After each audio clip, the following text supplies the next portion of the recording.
پورا دین ہے جس کے اندر نماز بھی آتی ہے، روزہ بھی آتا ہے، معاملات بھی آتے ہیں، زکوٰۃ بھی آتا ہے، ہمسایوں کے حق بھی آتے ہیں، گلی کی صفائی بھی آتی ہے۔ تمہارے گھر سے اٹھنے والی شور کی آوازوں سے ہمسایہ تنگ ہے تو پھر بھی تم دین نہیں سمجھتے۔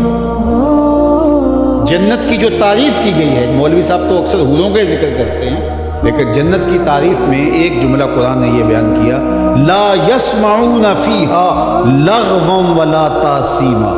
جنت ایسا خوبصورت مقام ہوگا جہاں آپ کو ایسی آواز سننے کو نہیں ملے گی جو تم سننا نہیں چاہتے۔ یہ ہے جنت، جو تمہاری طبیعت پہ شاق ہو، تمہارے کانوں پہ بوجھ ہو، تمہاری سماعتوں کے اوپر گراں گزرے۔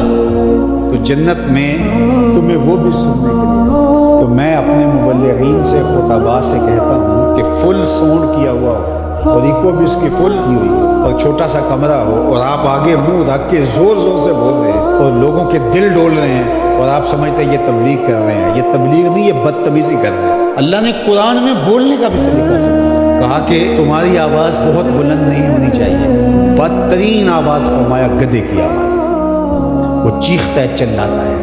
کبھی ضرورت کے تحت آپ بلند بولے تو وہ امر آخر ہے۔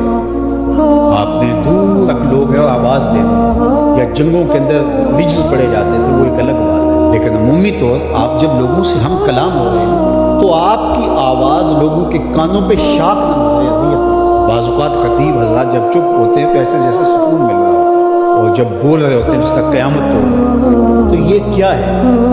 جنت کی یہ تعریف، لا یسمعون فیہا لغو، اس میں لغو بات سننے کو نہیں ملے گی۔ تو یار پوری زندگی کو، پوری دنیا کو جنت نہیں بنا سکتے، مسجد کو ہی بنا دو جو ہے جنت، جنت کا ٹکڑا ہے، ریاض الجنہ اس کو کہا گیا۔ تو دین ایک مکمل اور پورے پیکج کا نام ہے۔ تو ہم نے کسی نے ایک پہلو کو لے لیا، کسی نے دوسرے پہلو کو لے لیا، کسی نے لباس کو دین سمجھ لیا اور کسی نے جو ہے وہ کسی اور چیز کو، کوئی حقوق العباد پہ رک گیا اور اس نے حقوق اللہ کی نفی کر دی۔ یہ بات ذہن میں رکھیے، حقوق اللہ حقوق العباد سے فائق ہے۔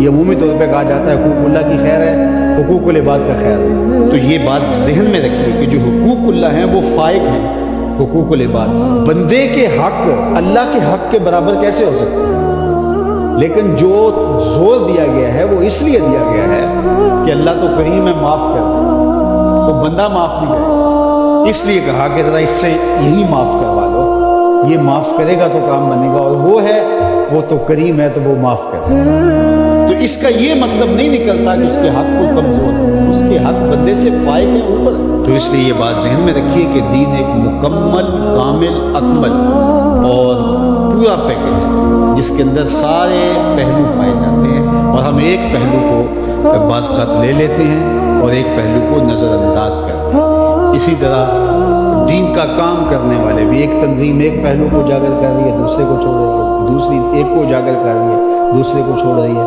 تو ایسا نہیں ہے۔ ہاں، کسی بندے کی مہارت کسی ایک شعبے میں ہو تو ظاہر ہے وہ شعبے کے اندر کام کرے تو وہ ایک الگ بات ہے، لیکن وہ باقیوں کی نفی کر رہا ہے اور جو وہ کر رہا ہے اس کو کہتا ہے کہ اس کے علاوہ دین نہیں ہے، تو وہ دین کو سمجھا ہی نہیں۔ تو دین جو ہے وہ پورے نظام کا نام ہے۔